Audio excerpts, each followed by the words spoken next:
አንዳንዴ ዋጋ ከፍለው በጣም ብዙ ጊዜ ማለት ነው የሚሸከሟቸው ሰዎች ጓደኛ አለም ደግሞ እህት ወንድም ሊሆን ይችላል።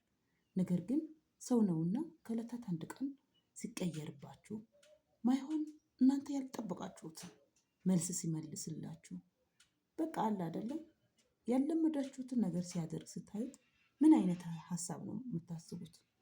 እንዲህ ያደረገ ብላችሁ ትቀየሙታላችሁ? አለስ እናንተ በሱ ቦታ ሆናችሁ እሱን ለመቻል ትጥራላችሁ? እስኪ ራሳችሁን አስቡ።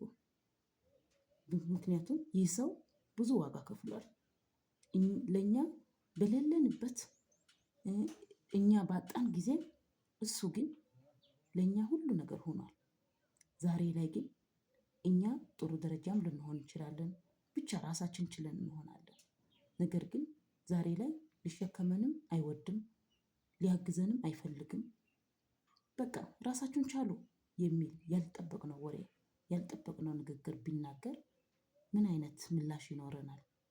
እውነት የዛሬው ንግግሩ ነው የምናስተጋባው ወደ ራሳችን? አሊያስ የትላንቱ መልካምነቱን አስበን መልካም ለመስራት እንተጋለን? ራሳችንን እንጠይቅ።